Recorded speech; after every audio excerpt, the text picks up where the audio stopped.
നമ്മൾ നോക്കാൻ പോകുന്നത് വാട്ട് അബൌട്ട് അനോട്ടേറ്റ്. അനോട്ടേറ്റ് എന്ന് പറയുന്നത് ഡയമെൻഷൻസ്, പിന്നെ ടെക്സ്റ്റ് എങ്ങനെയാണ്, അതിൽ നിന്ന് ഫിൽഡ് റീജിയൻസ് ഒക്കെ എങ്ങനെയാണ് ക്രിയേറ്റ് ചെയ്യുന്നതിനുള്ളത്. ഡയമെൻഷൻ എന്ന് പറയുമ്പോൾ നമുക്ക് എല്ലാവർക്കും അറിയാം, ഇപ്പോൾ നമ്മൾ ഫ്ലോർ പ്ലാൻ 3D മോഡലിൽ വേണ്ടി വരുന്നില്ലെന്നുണ്ടെങ്കിലും ഫ്ലോർ പ്ലാനിൽ പോകുമ്പോഴത്തേക്കും we need to mark the dimensions for every details. Okay, അപ്പോൾ നമ്മൾ അതെങ്ങനെ എടുക്കുന്നതെന്ന് പറഞ്ഞാൽ, ഇപ്പോൾ ഞാൻ ലെവൽ 2 പോവുക, അപ്പോൾ എനിക്ക് ഫ്ലോർ പ്ലാൻ കിട്ടുമല്ലോ. ആ ഒരു ഫ്ലോർ പ്ലാനിന് വേണ്ടിയിട്ട് ഞാൻ ലെവൽ 2 പോവുക, എന്നിട്ട് അതിനകത്താണ് ഞാനിപ്പോൾ ഡയമെൻഷൻസ് മാർക്ക് ചെയ്യാൻ പോകുന്നത്. ഇപ്പോൾ ഒനോട്ടേറ്റ് നമ്മളെടുത്ത് പോയി കഴിഞ്ഞാൽ നമുക്കിവിടെ ഉണ്ട്. ഈ DAN എടുത്താൽ തന്നെ നമുക്ക് എല്ലാത്തിനും കിട്ടുന്നതായിരിക്കും. ഇപ്പോൾ അലൈൻഡും ലീനിയറും ഒന്നല്ല. ഈ അലൈൻഡ് എന്ന് പറയുമ്പോഴത്തേക്കും ഇതുപോലെ ചരിച്ചുള്ള ലൈൻസിൻ്റെയൊക്കെ ഡയമെൻഷൻസ് മാർക്ക് ചെയ്യാനായിട്ട് യൂസ് ചെയ്യുന്നതാണ്. പിന്നെ ലീനിയർ എന്ന് പറയുമ്പോഴത്തേക്കും സ്ട്രെയിറ്റ് ആയിട്ട് വരുന്ന ഡിസ്റ്റൻസ് എല്ലാം നമുക്ക് ലീനിയർ വെച്ചിട്ടാണ് മാർക്ക് ചെയ്യാൻ പറ്റുക. അലൈൻഡ് എന്ന് പറഞ്ഞു കഴിഞ്ഞാൽ നമുക്ക് ഇങ്ങനെ സ്ട്രെയിറ്റ് ആയിട്ടുള്ളതും കിട്ടും, പക്ഷേ ഇങ്ങനെ ചരിഞ്ഞ് നിൽക്കുന്ന സംഭവത്തിൽ നമുക്ക് ലീനിയർ വെച്ചിട്ട് എടുക്കാൻ പറ്റത്തില്ല. ഓക്കെ, എവിടെ നിന്ന് എങ്ങോട്ടാണ് വേണ്ടത് അത് നമ്മൾ ക്ലിക്ക് ചെയ്യുക, എന്നിട്ട് കൊടുക്കുക. ഓക്കെ, നമുക്ക് എത്രയാണോ വേണ്ടത്, നമ്മൾ ഓട്ടോകാഡിൽ ചെയ്യുന്ന പോലെ തന്നെ എത്ര പൊക്കത്തിലാണോ വേണ്ടത് അതനുസരിച്ച് നമുക്ക് ചരിഞ്ഞിരിക്കുമ്പോഴാണ് പ്രോബ്ലംസ് വരുന്നത്. ഇപ്പോൾ ഇതിനകത്ത് ഞാൻ അലൈൻഡ് എന്നുള്ളതിനകത്ത് ഞാൻ ഈ ഒരു മാർക്ക് ചെയ്യുക. അപ്പോൾ ഈ എഡ്ജിൽ നിന്ന് ഈ എഡ്ജ് വരെയുള്ള ഡിസ്റ്റൻസ് ഞാൻ എടുക്കുക. അപ്പോൾ അലൈൻഡ് ഡിസ്റ്റൻസ് ആയിട്ട് എടുക്കുമ്പോൾ ഇവിടെ നിന്ന് ഇവിടെ വരുന്ന ഈ ഒരു ലൈൻ്റെ ഡയമെൻഷൻ എന്ന് പറയുന്നതാണ് ഇവിടെ കിട്ടിയിരിക്കുന്നത്. ഇത് ഞാൻ അലൈൻഡിലാണ് എടുത്തത്. അല്ലാതെ ലീനിയറിനകത്ത് എടുക്കുമ്പോഴത്തേക്കും ദ സെയിം ഡിസ്റ്റൻസ് നമുക്ക് എങ്ങനെയാണ് വരുന്നത് നോക്കിക്കേ. ഈ ഒരു ഡിസ്റ്റൻസ്, ഈ പോയിൻറ്റും ഈ പോയിൻറ്റിൻ്റെ ഇടയിലുള്ള ലീനിയർ സ്ട്രെയിറ്റ് ആയിട്ടുള്ള ഒരു ഡിസ്റ്റൻസാണ് നമുക്ക് ഇതിനകത്ത് കിട്ടിയിരിക്കുന്നത്.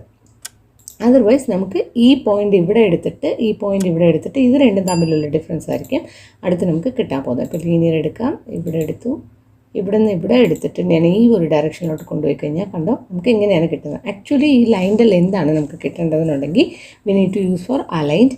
ഈ ഒരു പോയിൻ്റ് തമ്മിലുള്ള ഡിസ്റ്റൻസ് മാത്രം മതിയെന്നുണ്ടെങ്കിൽ ലീനിയറിലോട്ടാണ് പോകേണ്ടത്. ഓക്കെ, ഇതാണ് ലീനിയറും അലൈൻഡും തമ്മിലുള്ള ഡിഫറൻസ്. ഓക്കെ, ഇപ്പോൾ ആംഗുലറിനുള്ളത് എടുക്കാം. ആംഗുലർ നമുക്കറിയാം, രണ്ട് ലൈനിന് തമ്മിലുള്ള ഇടയ്ക്കുള്ള ആംഗിളാണ് നമ്മൾ എടുക്കേണ്ടത്. ഇപ്പോൾ ഈ ഒരു രണ്ട് ലൈനും തമ്മിലുള്ള ആംഗിൾ എടുക്കുക.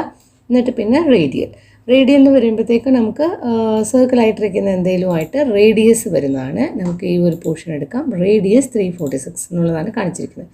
ഡയമീറ്ററും ഇതുപോലെ തന്നെയാണ്. നമുക്ക് എന്തെങ്കിലും ഒരു ലൈൻ കൊടുത്തു കഴിഞ്ഞാൽ 3692 എന്നുള്ളതാണ് കാണിക്കുന്നത്. ആർക്കിഡ് ലെന്ത് എന്താണെന്നുള്ളത് കാണിക്കാനുള്ളതാണ് ആ ഒരു കോഡ് ലെന്ത്. ഓക്കെ, ഇങ്ങനെയാണ് നമുക്ക് എടുക്കേണ്ടത്. ഇപ്പോൾ ഇതിനകത്ത് ഡയമെൻഷൻസ് എന്ന് പറയുമ്പോൾ ബാക്കി എല്ലാ ഓട്ടോകാഡ് പോലെ തന്നെയാണ് വരിക. പക്ഷേ ഇതിനകത്ത് നമ്മൾ ഇമ്പോർട്ട് എന്ന് പറയുന്നത് ഈ സ്പോട്ട് കോർഡിനേറ്റ് എന്ന് പറഞ്ഞിട്ട് ഒരു സംഭവമുണ്ട്. ആ കോർഡിനേറ്റ് എന്ന് പറഞ്ഞാൽ എന്താണെന്ന് നമുക്ക് അറിഞ്ഞിരിക്കണം. നമ്മൾ ചെറിയ ക്ലാസ്സുകളിലൊക്കെ പഠിച്ചിട്ടുണ്ടാവും. XYZ എന്നൊക്കെ പറഞ്ഞ് XY ആക്സസ് ഒക്കെ നമ്മൾ പഠിച്ചിട്ടുണ്ടാവും. X ആക്സിസ്, പിന്നെ Y ആക്സിസ് 0, 90 ഡിഗ്രി, ആ ഒരു ഗ്രാഫ് ഓർമ്മയുണ്ടാവണം. അപ്പോൾ അതിനകത്തൊക്കെ നമ്മൾ ആ 0 എന്നുള്ളതാണ് ഒറിജിൻ. ആ ഒരു പോയിൻറ്റ്സ് ഒക്കെ, അതുപോലെ എക്സിൽ എന്താണ്, വൈയിൽ എന്താണ് പോയിൻറ്റ്സ് എന്നുള്ളതൊക്കെ നോട്ട് ചെയ്യുന്നതാണ് ഈ കോർഡിനേറ്റ് എന്ന് പറയുന്നത്. അതുപോലെ തന്നെയാണ് ഈ ഒരു പ്രോജക്റ്റ് ഇപ്പോൾ ഉണ്ട്. ഈ പ്രോജക്റ്റിൻ്റെ സ്പോട്ട് കോർഡിനേഷൻ എന്താണ് എന്നുള്ളത് നോക്കാനായിട്ട് നമുക്ക് നേരത്തെ തന്നെ നമ്മൾ പഠിച്ചിട്ടുണ്ട്. പ്രോജക്റ്റ് ബേസ് പോയിൻ്റ് എന്ന് പറയുന്നത് ഈ ഒരു പ്രോജക്റ്റിൻ്റെ ബേസ് പോയിൻ്റ്, അത് എന്ത് വേണമെങ്കിലും ആവാം, നടുക്കാവാം, എങ്ങനെ വേണമെങ്കിലും ആകാം. പക്ഷേ ഈ നടുക്ക് ഒരു സംഭവം കാണിക്കുന്നുണ്ട് കേട്ടോ. ഈ ഒരു സംഭവമാണ് നമുക്ക് സർവേ പോയിൻ്റ് എന്ന് പറയുന്നത്. ചിലപ്പോൾ സൈറ്റിൽ പോയി കഴിഞ്ഞാൽ നമുക്ക് കൃത്യമായിട്ടറിയാം ഈ ഒരു പോയിൻ്റ് 2 പോയിൻറ്റ്സ് ഉണ്ട്. ഒന്ന് പ്രോജക്റ്റ് ബേസ് പോയിൻ്റ് കണ്ടോ. പ്രോജക്റ്റ് ബേസ് പോയിൻ്റ് എന്ന് പറയുന്നത് north, south, east, west, elevation ഇതാണ്. ആംഗിൾ ടു ട്രൂ നോർത്ത് 00 എന്നുള്ള ആ ഒരു ഡയമെൻഷൻ കാണിക്കുന്നതാണ്. ഇതിൻ്റെ കൂട്ടത്തിൽ തന്നെ നമുക്കൊരു സർവേ പോയിൻറ്റും ഉണ്ടാവും.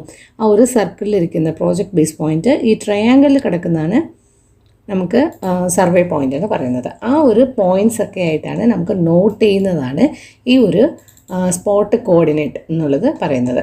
ഇപ്പോൾ ഈ ഒരു പ്രോജക്റ്റിൻ്റെ ബേസ് പോയിൻ്റ് എന്ന് പറയുന്നത് ഇതാണ്. ഞാൻ ഇവിടുത്തെ കോർഡിനേറ്റ് എന്താണെന്നുള്ളതാണ് മാർക്ക് ചെയ്യാൻ പോകുന്നത്. ഓക്കെ, അപ്പോൾ ഇതിൻ്റെ അടുത്ത് തന്നെ ഞാൻ എത്തുമ്പോൾ തന്നെ എനിക്ക് അവിടെ നോർത്തും ഈസ്റ്റും എന്തൊക്കെയാണെന്നുള്ളത് കാണിക്കുന്നുണ്ട്. ഞാനിങ്ങനെ പ്രസ് ചെയ്തിട്ട് ഒന്നും കൂടെ പ്രസ് ചെയ്ത് കഴിഞ്ഞാൽ എനിക്ക് ഈ ഒരു സ്പോട്ട് കോർഡിനേറ്റ് എന്നുള്ളത് കിട്ടും. അതുപോലെ തന്നെ ഏത് പോയിന്റിൽ വേണമെങ്കിലും നമുക്ക് സ്പോട്ട് കോർഡിനേറ്റ് എടുക്കാൻ പറ്റും, ആണ് നമുക്ക് ഇവിടെ കിട്ടുന്നത്. അതാണ് സ്പോട്ട് കോർഡിനേറ്റ്. ഓക്കെ, പിന്നെ സ്പോട്ട് എലിവേഷൻ എന്ന് പറയുന്നത് എന്താണെന്ന് പറഞ്ഞു കഴിഞ്ഞാൽ നമുക്കിപ്പോൾ ഒരു എന്തെങ്കിലും ഒരു ഒബ്ജക്റ്റ് ഉണ്ട്, ആ ഒബ്ജക്റ്റിയുടെ എലിവേഷൻ്റെ സൈസ്, അതിൻ്റെ ഹൈറ്റ് എത്രയാണെന്നുള്ളത് പറയാനുള്ളതാണ്. ഇപ്പം ഞാൻ ഈ വാളുടെ എലിവേഷൻ എന്ന് പറയുന്നത് വാൾ താഴെ നിന്ന് എത്രയാണ്, ലെവൽ 1 നിന്ന് എത്രയാണ് മേലെ ഇരിക്കുന്നത്, 45. ഓക്കെ, അത് കഴിഞ്ഞിട്ടുള്ളത് 335 ആണ് അതിൻ്റെ ഹൈറ്റ് വരുന്നത്. ഞാൻ പാറപ്പറ്റും കൂടെ വെച്ചിട്ടുണ്ടാവും കൂടെ.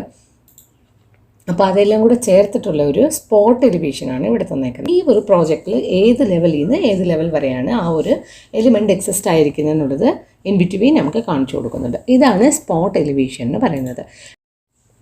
അതേപോലെ നമുക്ക് ഒരു കാര്യം കൂടെ ഉണ്ട്, നമ്മളെങ്ങനെയാണ് സ്ലോപ്പ് സ്പോട്ട് ചെയ്യുന്നത്. ഇപ്പോൾ എലിവേഷൻ നമ്മളെങ്ങനെ സ്പോട്ട് ചെയ്ത് അതേപോലെ തന്നെയാണ് സ്ലോപ്പ് നമ്മൾ സ്പോട്ട് ചെയ്യുന്നത്. സ്ലോപ്പ് എന്ന് പറയുമ്പോഴത്തേക്ക് നമുക്ക് ഈ ഒരു സ്ലോപ്പ് റൂഫിലേ വരും, ഹിപ്ഡ് എൻഡ് ആയിട്ടുള്ള റൂഫുകൾ, ഗാബിൾ റൂഫ്, ഇതിലൊക്കെ നമുക്ക് സ്ലോപ്പ് ഉണ്ടാവും. There is an valley, right?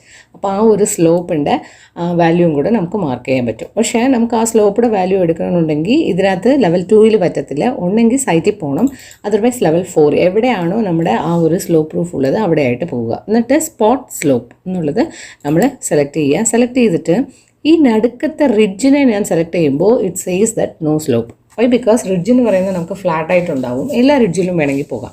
ഇവിടെയും നോ സ്ലോപ്പ് ഉണ്ടാവും, ഇവിടെയും നോ സ്ലോപ്പ് ഉണ്ടാവും. പക്ഷേ ഈ വാലീസ്, ഈ താഴോട്ട് പോകുന്ന ഹിപ്പ് എൻഡ് റൂഫിൽ വരുന്ന കോമ്പണൻസ് അറിയാമെങ്കിൽ നമുക്ക് ക്ലിയർ ആയിട്ട് മനസ്സിലാവും. ഈ വാലീസ് ഉണ്ടല്ലോ, ഈ വാലീസിലാണ് നമുക്ക് സ്ലോപ്പ് വരുന്നത്. ഓരോ പോയിന്റിലും ആ സ്ലോപ്പിൻ്റെ ഡിഫറൻസ് ഉണ്ടാവും.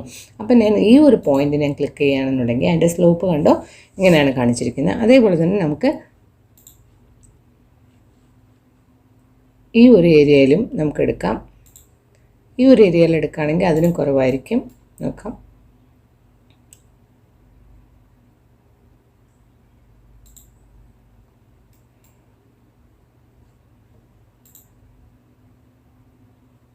ഉണ്ട്. നമുക്ക് ഓരോരോ ഇങ്ങനെ എടുക്കുകയാണെന്നുണ്ടെങ്കിൽ ഇങ്ങനെയാണ് നമുക്ക് സ്ലോപ്പ് മാർക്ക് ചെയ്ത് കൊടുക്കേണ്ടത്. ഓക്കെ.